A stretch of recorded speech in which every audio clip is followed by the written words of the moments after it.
Eh, Baik, Assalamualaikum warahmatullahi wabarakatuh. Kembali dengan saya Muhammad Zirandi. Kali ini saya akan coba membahas mengenai salah satu klasifikasi massa batuan dalam dunia geologi teknik atau di mekanika batuan. Jadi ada beberapa klasifikasi batuan yang mana semuanya itu berfungsi untuk kita melihat atau memahami sifat fisik dan karakter dari batuan tersebut, dari suatu batuan. Karena berbagai keperluan, baik itu dalam penambangan, dalam konstruksi, maupun dalam mitigasi lereng atau bencana. Salah satunya adalah Geological Strength Index yang akan kita coba bahas pada hari ini. Kemudian saya akan coba bahas mengenai perkembangan dari Geological Strength Index ini, sejarah dan alasan kenapa dibuat. Lalu yang kedua adalah mengenai metode, bagaimana cara membaca, mempergunakannya, serta yang terakhir adalah implementasi dan kelebihan serta kekurangan. Nah, eh, dalam klasifikasi massa batuan dan karakterisasi tadi, yang mana duanya berbeda, yang satu perbedaannya adalah membahas mengenai sifat fisiknya atau sifat dalamnya, internal internal meter dari batuan tersebut, dan satu lagi adalah membahas mengenai dampak internal dan eksternal faktor dari batuan sehingga menciptakan sifat dari batuan tadi apabila dia terkena gaya. Dalam hal ini tentu saja lebih banyak berbicara tentang deformasi. Jadi dalam klasifikasi massa batuan ini banyak ahli yang sudah berbicara mengenai itu dan sudah mengklasifikasikannya dengan berbagai metode perhitungan sehingga eh, parameter batu tadi itu bisa semakin jelas dan bisa diamati secara sesama dan bisa dimasukkan ke parameter engineering yang tentu saja kita buat untuk kita tata nantinya eh, untuk keperluan kedepannya. Nah, yang pertama ada Terzaghi, yang pertama yang terkenal mengenai deskripsi eh, perilaku dari suatu massa batuan. Kemudian Lauvia yang membahas tentang tunnel stand-up time, classification for tunnel, dia berbicara di terowongan. Deir yang membaca tentang RKD ini termasuk sudah lama tahun 1980 ya, saya lupa 70-an atau 60-an. Kemudian Wickham et al. Membahas tentang rock structure rating yang kemudian akhirnya dikembangkan dua ini menjadi suatu metode yang sangat terkenal dalam masa batuan yaitu oleh Bianiawski yaitu tentang rock mass rating RMR yang masukkan sudah parameter RKD di situ jelas. Kemudian dalam tunnel juga ada Barton et al. Yang membahas mengenai rock mass quality atau Q system. Kemudian ada mining rock mass rating, Lobster.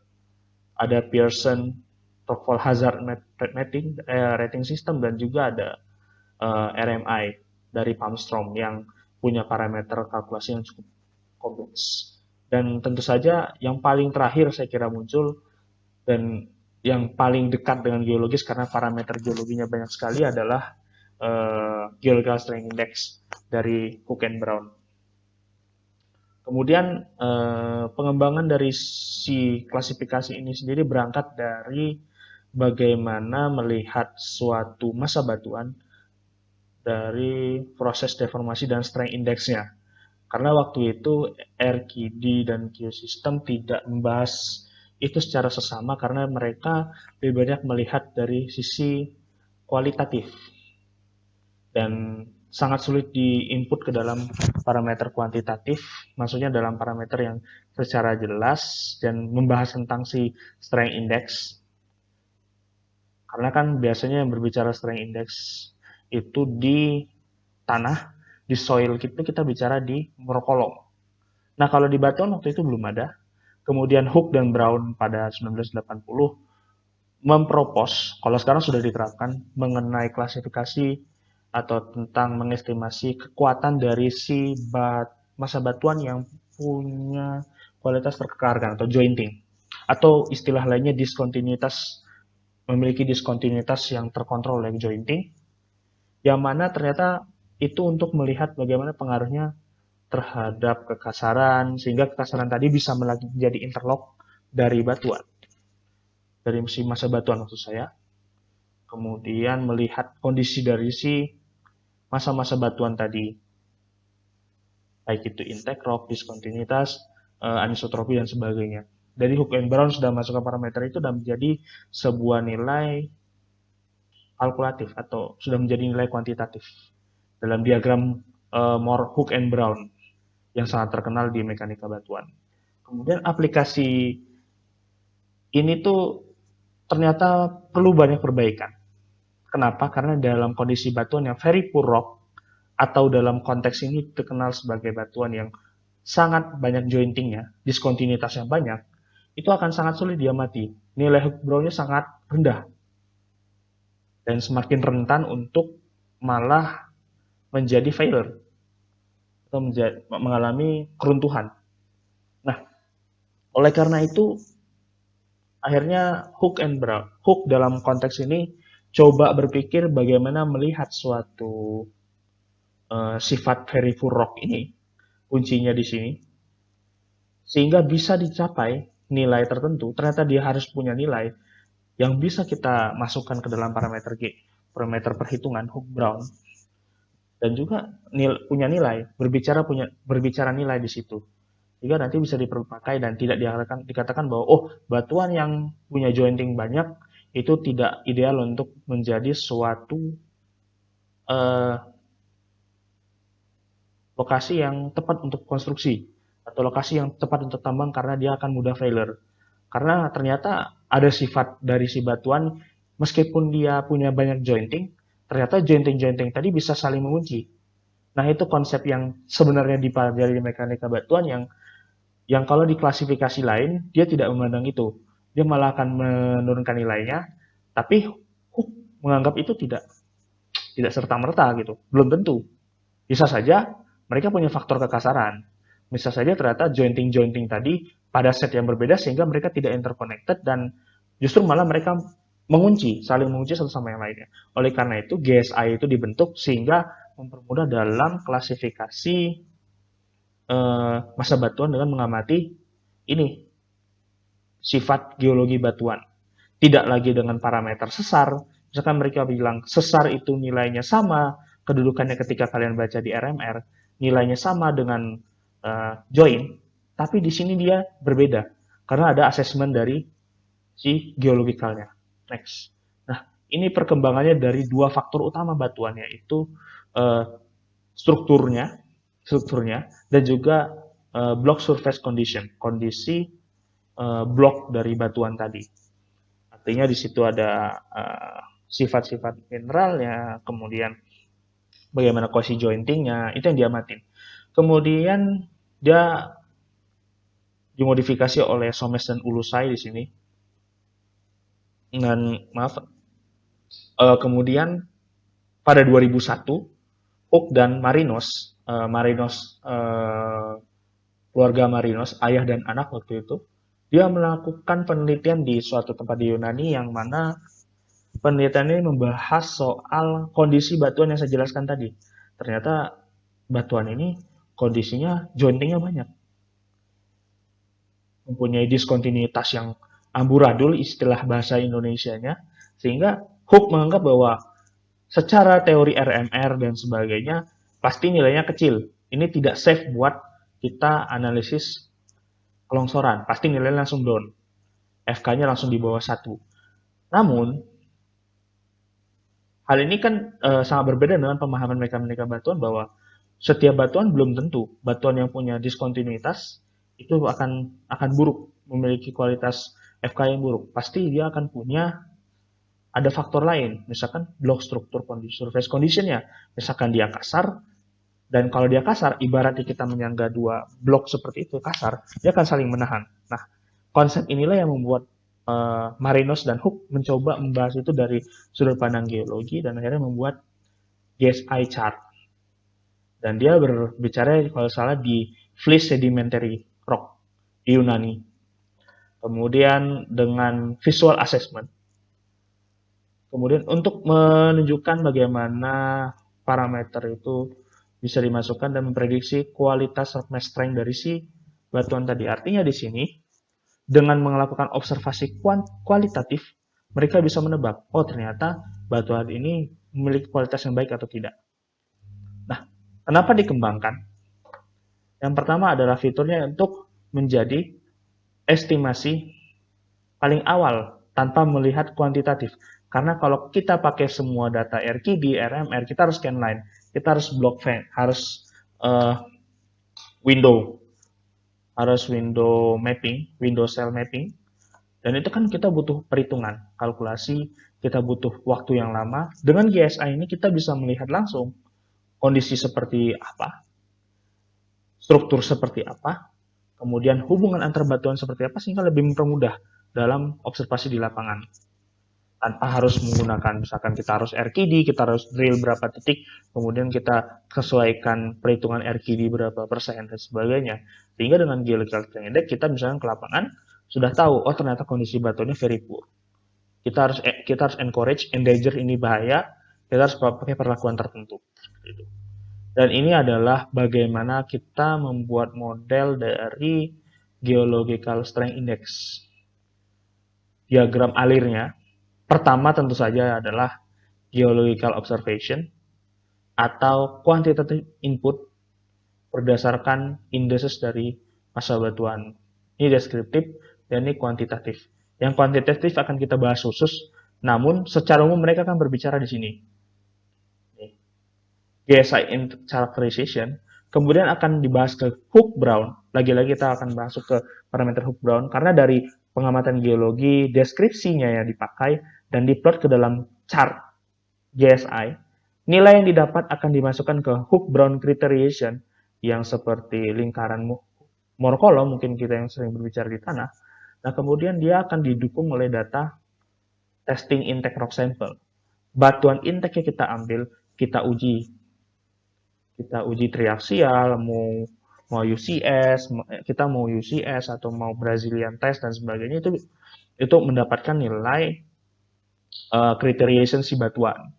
Misalkan dia sigma 1 berapa, ketika failure-nya dia pada tekanan berapa, itu akan masuk ke ditambah ke itu GSI characterization. Kemudian setelah itu kita akan dapatkan parameter numeris yang mana akan membantu di sini, numerical of overstress and remedial measure. Ini akan menentukan kapan sih kita ganti. Apakah kita harus tetap melanjutkan ataukah kita perlu remediation dari si lereng tadi atau batuan tadi. Misalkan kita bisa pakai nilai ini setelah dari analisis tadi, kemudian misalkan kita continue project atau kita harus abort karena kita harus perbaiki. Seperti itu dulu untuk bagian pertama.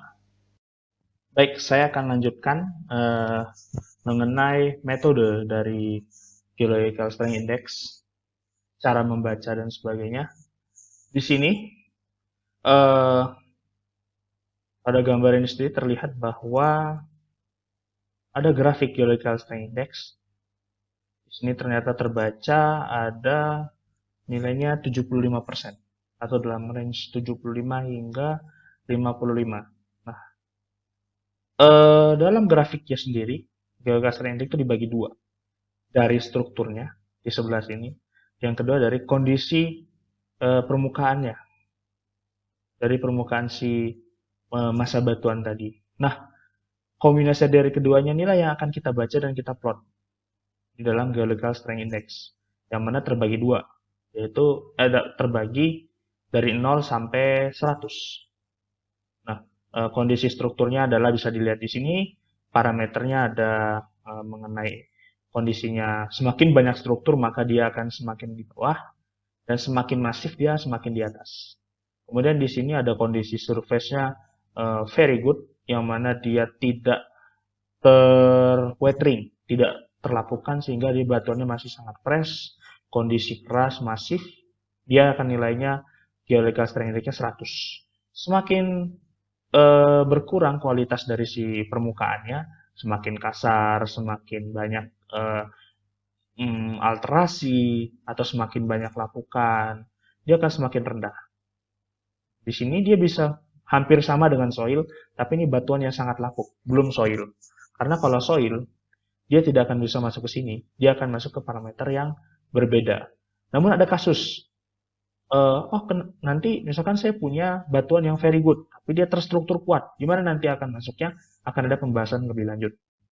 Ini dari Hook dan kawan-kawan tahun 2001 dia baru-baru ini. Eh, Kemudian kita perbesar. Di sini ada tulisan intake or massive, tidak terlihat, tertutup oleh layar ini, tapi di sini intake on massive. Kemudian ada blocky, kondisi bisa kalian baca sendiri. Kemudian very blocky, disturbed atau sini yang sangat rapat kekar-kekarnya, disintegrated yang seperti menunjukkan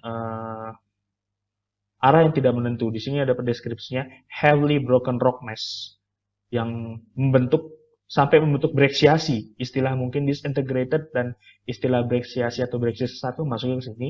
Dan yang terakhir adalah laminated atau sheared, batuan yang sudah menunjukkan laminasi perlembaran, diskontinuitas. Ini seperti di batuan metamorf, derajat rendah hingga sedang, itu seperti itu, maupun di batuan sedimen. Nah, ini klasifikasinya dari yang paling bagus hingga paling rendah. Kita baca dulu strukturnya bagaimana, baru bisa kita input plot dengan contoh. Apabila batuannya memang disturbed atau blocky, dia sudah mulai membentuk bereksiasi sendiri dengan discontinuous set yang sudah banyak, dia bisa masuk ke dalam diagram ini. Artinya nilainya berkisar dari sini. Sehingga range-nya bisa tahu, oh 0 sampai 100 ternyata. 0 sampai ternyata di sini akan ada range-nya, nilainya dari 60 kurang lebih 65 atau 63 hingga yang paling rendah dari range blocky ini bisa sampai 15 atau 13 di situ. Kemudian kita akan coba melihat dari kondisi si surface. Ini dari grafiknya kita miringkan, kemudian kita akan melihat seberapa besar pengaruh dari pelapukan, intrusi maupun alterasi itu mempengaruhi dari si surface condition. Semakin rendah kualitasnya, maka dia akan semakin ke arah bawah dan semakin ke arah kanan apabila kita kembalikan ke posisi semula. Very good unweathered, rock slightly weathered iron stainless surface yang artinya memang ada pelapukan, kemudian sedikit lapuk, membentuk slickenite. Di situ ada slickenite garis-garis, highly weathered dengan terisi fragmen angular, dalam hal ini mungkin akibat dari erosi materialnya, kemudian membentuk slickenite, sehingga di sini semakin kuat strukturnya akan berhubungan dengan semakin kompleks kondisi batuan tektoniknya. Sehingga ketika kita plot misalkan kondisinya bagus, dia akan masuk dalam range di sini. Maaf. Nah, sehingga dalam range itu otomatis dia akan berada di kisaran nilai 55 hingga 37 di sini. Artinya berada di sini, nilainya adalah berada di antara ini hingga sini. Dan perlu diestimasi lebih lanjut dengan kondisi interpretasi di lapangan.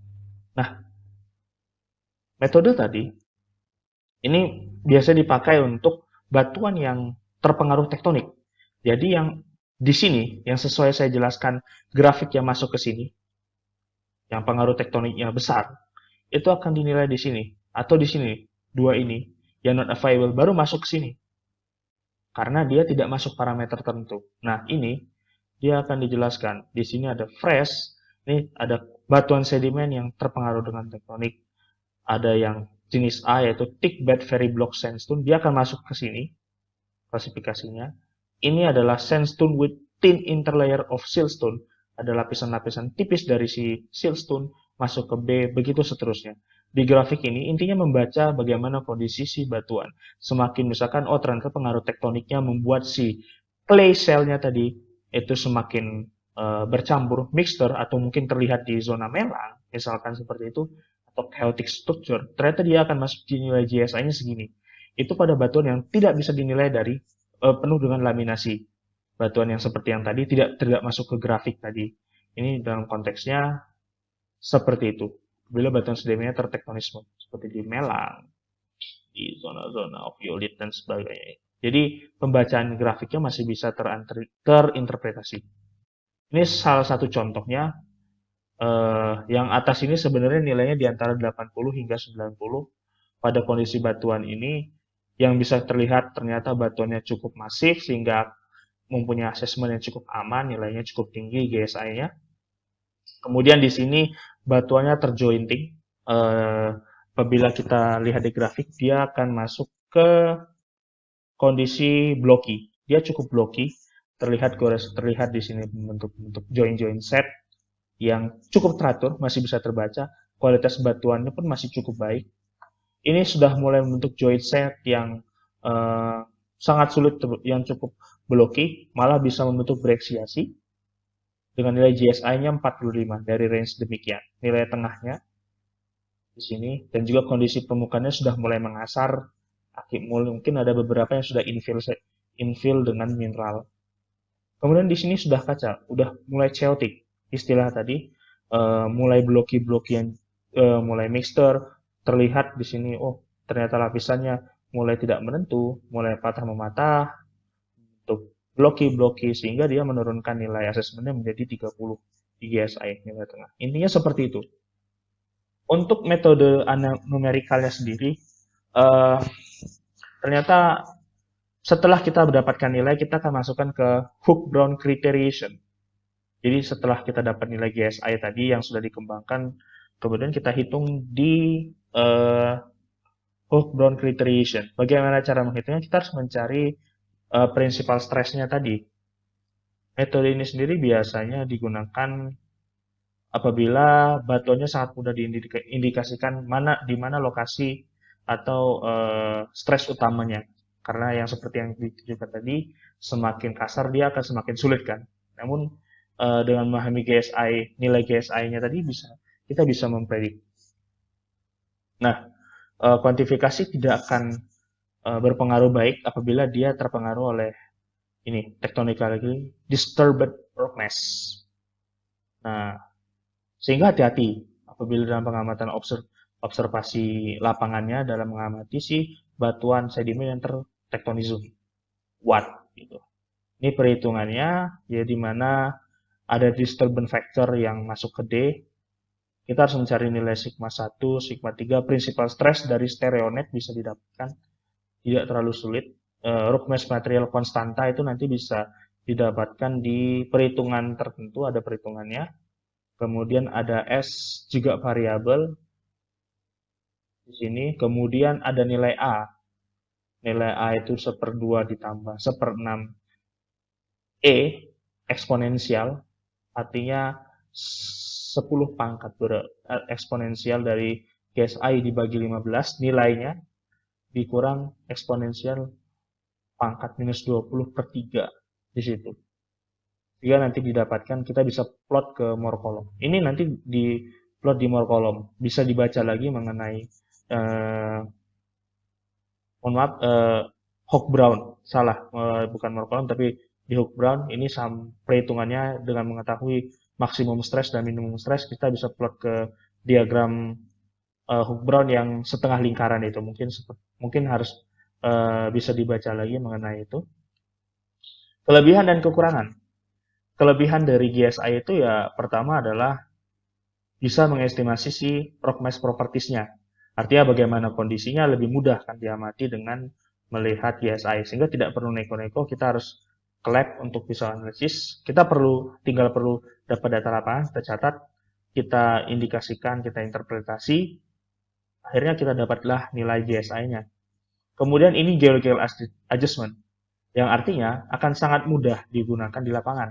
Artinya kita bisa menggunakan ini tanpa perlu membawa alat yang macam-macam, kita cuma membawa meteran atau mungkin bawa kompas, palu, paling tidak kita sudah bisa mengenali dari GSI ini sendiri. Kemudian menjadi jembatan dari criterion maksud saya dari Hooke-Brown. Karena di sini mereka akan membahas mengenai si kondisi si batuan tadi dari klasifikasi Hooke-Brown. Karena lebih jelas kan soal batuan. Kalau di tanah kita punya Moore column, di batuan kita punya Hooke-Brown. Yang mana nilai itu sendiri akan sangat mudah diambil apabila kita sudah konversi ke GSI. Sehingga ya nanti menjembatani. Jadi nilai GSI berapa, ketika kita upload di Hookbron lebih mudah. Seperti itu. Kemudian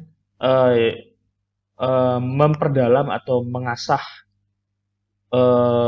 logik dari geologi, logika geologi dari kondisi lapangannya, dan juga mengurangi ketidakpastian engineering. Karena lagi-lagi tadi alasan utamanya adalah ketika dia bertemu dengan batuan-batuan yang punya diskontinuitas yang jelek dan arah joint setnya tidak diketahui kemana, karena sudah terlalu banyak jointing, terpengaruh tektonik lebih besar, dengan analisis GSI ini mempermudah, ibaratnya melompat lebih ke depan lagi tanpa perlu kita analisis lebih kompleks dengan stereo net. Cukup dengan model GSI kita sudah bisa melihat itu bagaimana nilai klasifikasi massa batuannya. Kemudian ini membahas lebih banyak hal khususnya pada si kondisi massa batuan, sehingga yang dibahas bukan cuman misalkan kondisi join saja atau kondisi litologi saja, tapi dia membahas banyak hal, sehingga ya menggunakan GSI ini lebih enak gitu dibandingkan kita harus menggunakan misalkan Q system yang memang harus banyak nilai kalkulasi, dan juga ibaratnya geologi tidak terlalu terpakai gitu. Semua orang mungkin bisa menggunakan, sementara kalau di sini butuh geological adjustment yang baik. Seperti itu. Baik, kemudian saya akan membahas mengenai kelemahan dari menggunakan Geological Strength Index. Jadi yang pertama adalah Geological Strength Index ini ternyata sangat tidak relevan untuk batuan yang bersifat excavated. Artinya batuannya sudah tidak lagi merupakan intake rock. Masa batuan ini bukan intake rock lagi, artinya batuannya tidak berada dalam outcrop atau batuannya hasil dari proses ekskavasi. Sehingga dia tidak akan reliable karena sudah terpengaruh oleh tools, gangguan alat seperti scraping atau mungkin dari drill atau dari pilenya, sehingga ini akan sangat sulit dipakai. Yang kedua adalah karena ini analisis kualitatif, sehingga satu orang itu akan memiliki perbedaan antara satu dengan lainnya terhadap hasil interpretasi di lapangan seperti yang dilakukan geologi, sehingga ya misalkan kita melihat singkapan A, kita melihat ternyata kondisi si strukturnya adalah blocky, sementara yang lain akan melihat very blocky, maka akan terjadi perbedaan penilaian di situ. Adjustment-nya akan sangat berbeda, meskipun nanti bisa dilihat dari si kondisi surface atau surface outcrop surface-nya. Misalkan yang satu ternyata yang kondisinya blocky lebih halus misalkan, atau yang satu lagi lebih kasar, atau very good atau mungkin poorly, ada perbedaan. Bisa sama tapi lebih satu orang akan berbeda, sehingga dalam hal ini, dalam poin ini dibutuhkan pengalaman untuk melakukan penilaian dari Geological Strength Index, sehingga ya memang lagi-lagi ini butuh jam terbang tinggi dan juga pengetahuan yang baik dalam memahami struktur geologi, litologi, dan kenampakan lainnya. Kemudian dia tidak akan bermakna apabila failure yang diciptakan oleh si shear strength dari discontinuity dan bukan dari rock mass. Artinya dalam hal ini, misalkan ketika melihat failure di situ dalam hal ini sesar, ternyata sesar ini adalah hasil dari shear strength. Artinya dari shear strength, misalkan dari disturbance gempa, tremor sebelum pengukuran, sehingga dia menjadi failure, dan dia tidak terpengaruh oleh diskontinuitas yang sudah terbentuk yang harusnya mengunci atau menjadi ciri utama, dia tidak akan punya nilai, tidak akan berarti. Karena apa? Karena sesar itu terbentuk misalkan lebih banyak terpengaruh oleh nilai shear strength batuan, bukan dari si sifat rock mass-nya tadi, bukan himpunannya. Artinya ada pengaruh sesar yang lebih besar, sehingga ya dinilainya tidak akan berarti dan akan sangat sulit karena sebab dia akan punya perbedaan kenampakan di situ. Dia akan punya perbedaan makna dari si failure-nya tadi, dari si diskontinuitas yang tersedia. Sesarnya tiba-tiba memotong. lebih besar dan tidak mengikuti arahan dari si diskontinuitas yang telah terbentuk atau join set yang telah ada gitu. Misalkan biasanya secara teoritis semua join set akan bergerak dan akan bentuk sesar. Tapi dalam kasus ini misalkan failure-nya tidak terbentuk di situ, misalkan ketika di drill dia mengalami cracking di berbagai lokasi tertentu yang punya arah berbeda dengan si struktur, ya, sehingga dia menyebabkan terjadi perbedaan nilai nih. Nilainya berkurang, jauh berkurang atau jauh bertambah drastis. Nah, itu akan mengganggu dari adjustment kita. Kemudian tidak ada aperture characterization dari si GSI ini. Artinya kita tidak bisa bilang, oh aperture ini misalkan nilainya 1, nilainya 2, nilainya 3 misalkan, atau akses adjustment-nya tidak akan jelas gitu. Karena tidak ada secara spesifik. Karena lagi-lagi ini kualitatif. Kita tidak akan bahas, oh ini nilai parameternya, jointingnya, nilainya, spacingnya lebarnya 50 mm atau 2 mm misalkan. Itu berbeda adjustment-nya. Tidak. Sama, yang penting dia kekar, atau yang penting dia join, yang penting dia fracture, dia punya set, itu kita ukur GSI. Itu kelemahannya, sehingga kita tidak punya nilai parameter signifikan di faktor ini, aperturnya. Mana yang bisa dibilang join, bisa dibilang fracture, mereka tidak peduli. Yang penting ini masuk ke diskontinuitas. Seperti itu di GSI. Di GSI tidak ada angkanya gitu, ibaratnya seperti itu. Dan Anda harus menebak-nebak, guessing the number of the discontinuity space-nya. Maaf. Kemudian ini sangat sulit jika kita hanya pakai satu parameter saja. Artinya kalau kita pakai GSI ini sebagai adjustment utama kita, itu sulit. Karena lagi-lagi kita di dunia engineering dalam suatu prospek dalam sebuah prosedur project, kita harus punya nilai kuantitatif. Kenapa? Karena dalam era yang sekarang khususnya pemodelan dengan angka itu akan memasukkan seberapa besar bahan yang kita butuhkan, economical value, kemudian bagaimana kondisi model yang akan kita bentuk secara geologinya, itu kan harus pakai angka. Sehingga di sini itu tidak masuk, itu tidak akan secara spesifik. Dia akan bicaranya Hook-Brown, cuma di quadgasser, cuma di Hook-Brown diagram saja, Hook-Brown chart aja gitu, Hook-Brown diagram, sehingga nilai seperti RQD itu tidak akan dibaca, dan itu sebenarnya akan menjadi sebuah nilai kelemahan karena ketika kita fail dalam suatu project, kita tidak punya angka variabel tertentu yang bisa kita ubah. Kita cuma bilang range segini, kita tidak punya angka spesifik, misalkan nilainya 42. Oh 42 ini misalkan kita geser 41, pasti nilainya lebih rendah, pasti nilainya lebih tinggi, seperti itu. Nah, sehingga itu yang menjadi kelemahan. Oleh karena itu memang GSI biasanya disandingkan dengan klasifikasi massa batuan yang lain seperti RMR, Q system. Nah, itu sebagai indikator yang saling menguatkan seperti itu, atau mungkin saling mengoreksi. Nah, kemudian implementasinya adalah dalam kalkulasi. Jadi Hook 2013 mempublish mengenai bagaimana cara mengkuantifikasi dari si Giga Strength Index. Di mana ini perhitungannya? Yang sebenarnya kalian bisa lihat di video awal, di bagian awal itu grafik ini muncul. Nah, jadi Hook kemudian memasukkan nilai GSI sebagai parameter kuantitatif menggunakan dua parameter utama, yaitu joint condition 89 dari Bianiawski dari tahun 89, Bianiawski 1989, dan juga RQD parameter, rock quality design. Nah, tujuannya apa? Tujuannya adalah menjadi membentuk skala praktis untuk GSI tadi yang bisa dipakai tidak hanya oleh expert. Karena tadi GSI itu adalah expert adjustment. Nah, dibuatnya skala ini untuk memudahkan hal tersebut sehingga tidak perlu orang yang punya pengalaman 20 tahun penilaian tentang rock mass rating atau sebagainya yang pelapangan, Anda yang atau kita yang mempunyai pengalaman baru sebagai junior geologis, misalkan junior geotechnical engineer, kita bisa turun ke lapangan dan menggunakan GSI chart dari kuantifikasi. Dengan parameter apa? Ini, G condition 89 dan RQD parameter.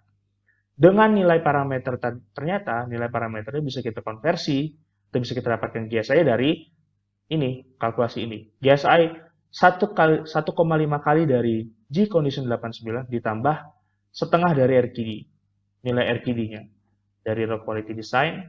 Kemudian berdasarkan penelitiannya ternyata nilainya itu masih bisa terbaca. Artinya failure testnya itu tidak terlalu jauh karena dia coba di tunnel. Ini dari GSI map-nya di sini, kemudian dari GSI record-nya ternyata mereka pada satu garis lurus. Ketika dinilai yang lebih tinggi, dia akan punya nilai GSI-nya tuh koheren. Artinya masih bisa berhubungan dengan baik di sini. Sebaran datanya juga sudah mulai mengerucut dan mulai membentuk garis lurus. Tapi ini pada nilai yang tinggi. Sementara pada nilai yang rendah terlihat masih ada species, masih ada jarak sehingga sepertinya butuh perhitungan lebih lanjut sih kalau menurut saya pribadi. Nah, ini ada klasifikasi yang pertama definisi dari G condition 89 dari Bianiawski tahun 89 untuk membantu RQD-nya juga waktu itu. Ini ratingnya kondisi seperti ini, very raw surface, kemudian hingga soft gauge thick of separation, separasi 5 meter, ratingnya lebih rendah. Semakin kasar dia ratingnya semakin tinggi, semakin rendah. Karena apa? Kalau rendah, dia tidak mengunci, dia akan jadi bidang gelincir langsung. Seperti itu, dia tidak punya nilai ikat. Seperti itu G condition. Kemudian untuk diskontinuitasnya ya seperti ini, kita lihat ratingnya segini, saling lurus, ini unweathering, hingga sebagainya. Nah, parameternya akan dihitung di G condition. Sementara di Bianiawski 1976, itu perbedaannya adalah di sini. Nilainya semakin mengecil. Nah, ini bedanya. Sehingga nanti ketika kita konversi, ketika kita pakai, misalkan data yang kita punya 1976, kita harus konversi dulu ke 89.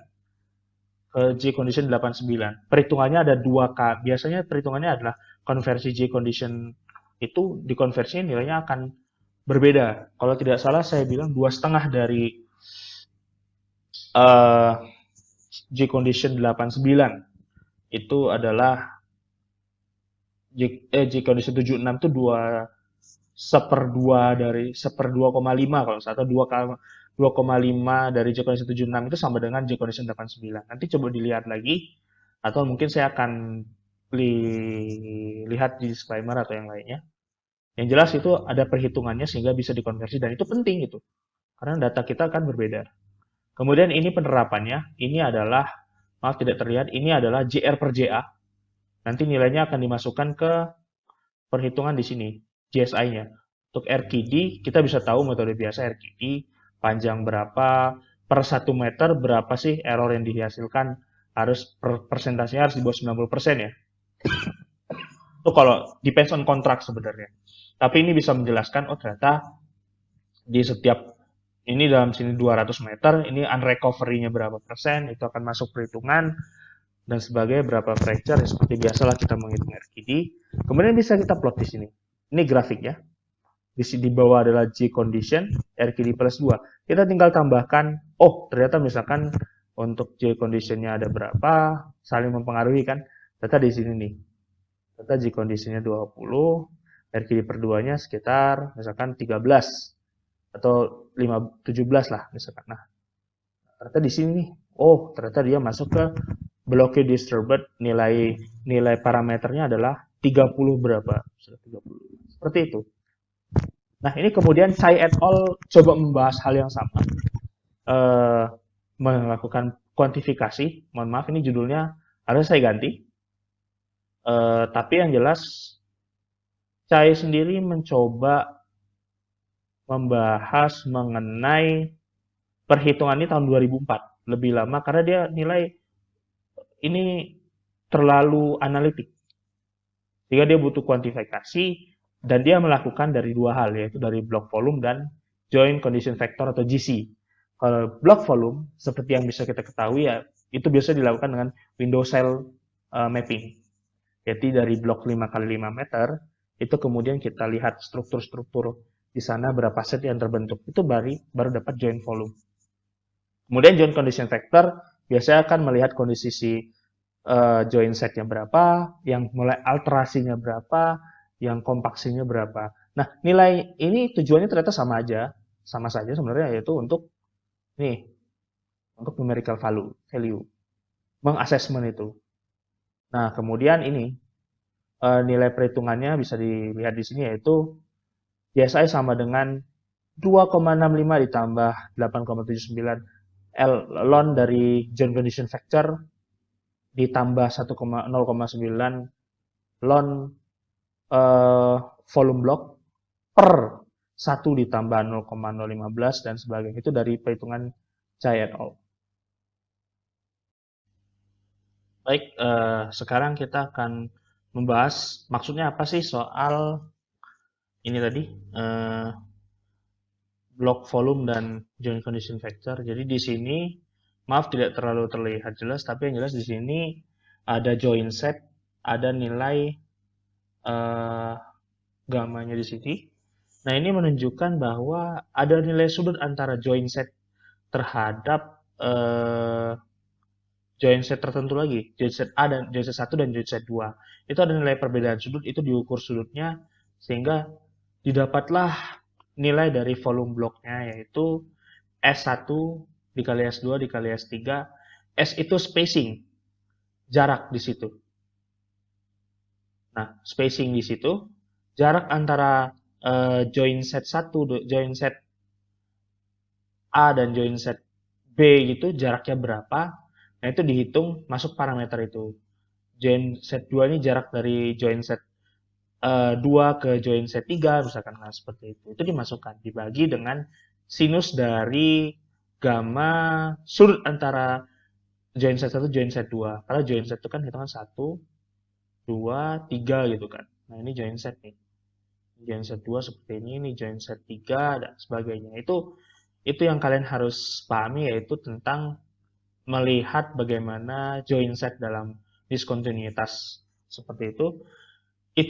Rumus ini baru kepakai apabila joinnya terlihat jelas, persisten. Sementara kalau dia tidak terlalu jelas, kalian harus masukkan parameter P atau PI atau P1, P2, P3.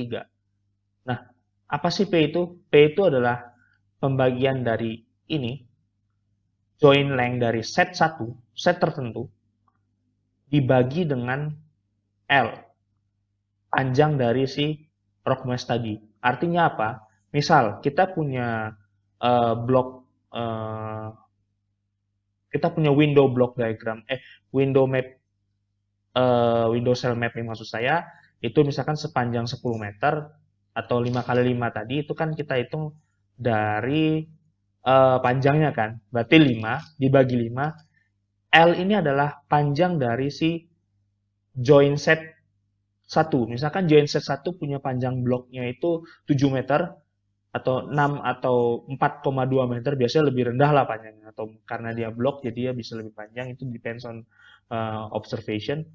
Nah, itu panjang segini, itu dibagi dengan si blok diagram lebarnya. Tadi 5 meter misalkan, panjang si joint set tadi, joint set 1 itu panjangnya misalkan 3 meter. Itu didapatkan nilai PI. Nah, itu nanti di sini dikali akar 3, baru masuk nilai sinus. Kenapa dimasukkan seperti itu? Karena ini karakteristik rock max-nya dilihat. Karena di sini kita bisa membedakan kan di gambar ini. Sementara ketika kita di lapangan, kita tidak tahu, oh dalamnya seperti apa sih, seperti itu. Kalau ini kan jelas, oh ternyata dia lurus-lurus, kita tahu nih pairing dari sisirnya seperti apa. Sementara ini kan tidak, sehingga dia akan masuk parameter si P1, P2, P3. Oke ya, kalau ini joinnya tidak jelas. Nah, kemudian kita sudah tahu tuh nilai dari block volume. Barulah kita masukkan ke joint condition factor atau GC. Kita sebagai parameter tambahan untuk perhitungan ini nih. Karena dia harus 2 parameter menurut Chai. Nah, joint condition itu adalah joint weight atau jumlah, atau berapa banyak sih gitu joint set yang terbentuk, dikalikan JS, smoothness di situ, artinya bagaimana kondisi si jointing tadi. Ingat ya, di sini S yang ini berbeda dengan S yang ada di parameter ini. Jika S yang ini adalah jarak, spacing, S di sini adalah smoothness. Jadi bagaimana kekasaran dari si kekar-kekar atau si massa batuan tadi itu bisa diamati dari diagram GSI, itu bisa kelihatan sebenarnya. Ini joint weight itu jumlah beratnya berapa itu bisa kelihatan juga. Dari mana? Dari si GSI yang ini. Nih, nanti nilainya bisa kelihatan tuh di sini gitu. Ternyata joint condition, karena misalkan di sini, oh kondisi yang kita dapat di sini nih misalkan. Kita kan bisa plot tuh. Oh ternyata di sini kita plot nilainya adalah kita tarik misalkan ke bawah 0,67 lah. Karena kan yang grafik miring, ingat yang grafik miring ini maksudnya adalah nilai 40, ini nilai GSI-nya. Sementara yang grafik lurus itu nilai ini yang dibaca. Paham ya? Nah ini. Jadi misalkan nih nilainya 100.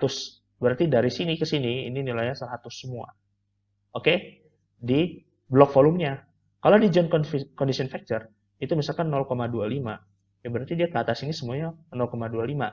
Tinggal tergantung berapa besar dari si nilai ininya tadi, blok volume. Seperti dia membaca diagram biasa, jangan tertipu dengan garis miring, karena di garis miring ini nilai akhir GSI. Tapi dari nilai GSI kita bisa baca, misalkan kita awal ketemu 35, kita bisa cocokin ya, ternyata nilainya sekitar 10 atau 500 logaritmik ya kayak nilai ini ya. Nah, kemudian di sini 500, di sini misalkan 0, berapa. Nah, itu baru kita bisa dapatkan di sini nih, kita hitung. Dan JA atau joint aperture, joint alteration.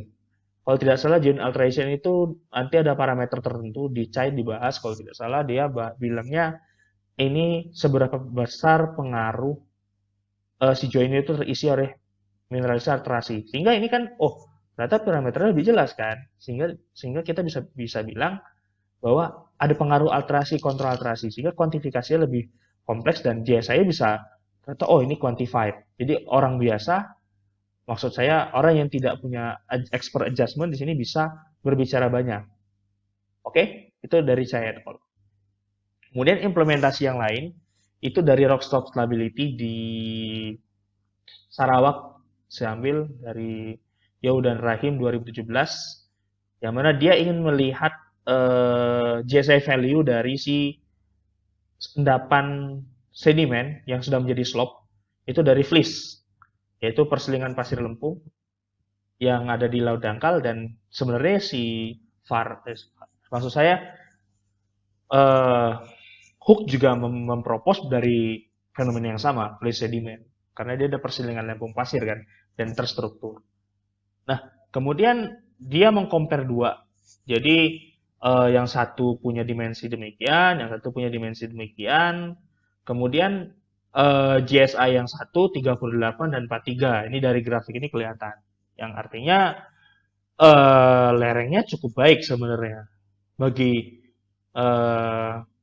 menurut Yu dan Rahim ini. Karena dia melakukan ini dari tektonikal kompleks, dari tektonikal control. Sehingga kalau yang tadi diblok dari metamorf mungkin atau dari igneous rock, kalau ini diplot dari sedimentary tectonical rock. Jadi batuan yang sudah terpengaruh tektonik bisa kita amatin karena dia ada grafik khusus kan. Khusus kan? Nah, seperti itu. Nah, ini 38 dan 43 which is he said good karena dia tidak terlalu banyak interlock di situ nilainya. Sehingga dimasukin ke Hook Brown, dia mengatakan demikian. Nah, lalu penerapan yang lain ada di Greyway Classification. Jadi Reed and Richard sendiri berbicara soal mengklasifikasikan batuan Greyway. Yang kita tahu Greyway itu adalah endapan yang banyak mengandung mixture, banyak percampuran-percampuran, sehingga dia butuh parameter tertentu untuk menilai di New Zealand. Karena di New Zealand kalau tidak salah baca, mereka memang batuannya ada yang terkontrol tektonik, sehingga Greyway-nya ada yang ada yang sudah membentuk blocky, ada yang masih smooth. Nah, ini karakterisasi dari GSI Index. Dia juga menguji GSI Index. Kemudian dari hasil pengamatannya dari Sandstone dan Marston di Selandia Baru itu, dia temukan bahwa Greyway itu mempunyai close jointing rock mass di situ. Deformation ternyata punya dampak besar, di mana dia bilangnya dari sini nih. Ternyata batuan-batuan yang ada di New Zealand itu bukan lagi tipikal blocky, intact massive dengan very good. Kualitasnya adalah good hingga very poor. Kalau kita berbicara di Indonesia, kalau misalkan dia kondisinya very poor, artinya dia akan banyak melakukan. Sementara New Zealand itu kita tahu iklimnya bukan iklim tropis, tapi dia punya kekasaran tinggi surface conditionnya. Artinya pengaruh yang lebih banyak adalah di tektonikal. Nah, di sini dijelaskan bahwa join yang dibentuk di greweknya ini ternyata tegas atau rapat-rapat dan juga punya persistensi tinggi serta eh, faktornya lebih besar ketimbang faktor-faktor penentu lainnya sehingga greweknya ternyata punya faktor tektonik yang tinggi dan juga perlu observasi lebih lanjut. Nah, di New Zealand sendiri mereka simpulkan bahwa value-nya itu berkisar 80 hingga 15 dari sini dan semakin rendah dia akan semakin terpengaruh tektonis dan dia semakin poor. It's logic. Dan ini benar-benar tereksamin dari si teori GSI dan terbukti seperti itu bahwa oh benar ternyata semakin tinggi kontrol tektonik maka dia akan semakin menurunkan nilai asesmen dan di ukuran juga dia akan semakin rentan. Nah, ini mungkin referensi bacaannya bisa dibuka-buka sendiri tambahan-tambahannya untuk pelajaran lebih lanjut. Mungkin itu saja yang bisa saya sampaikan. Apabila ada yang kurang atau ada yang kurang jelas bisa langsung di komentar ke bawah atau mungkin bisa langsung message ke saya saja. Karena ya saya punya kekurangan dan saya juga masih belajar soal Geological Strength Index ini. Yang jelas rekomendasi saya adalah ketika kita gunakan Geological Strength Index, kita harus punya parameter tambahan sehingga itu membantu nanti. Oke, baik. Itu aja. Assalamualaikum warahmatullahi wabarakatuh.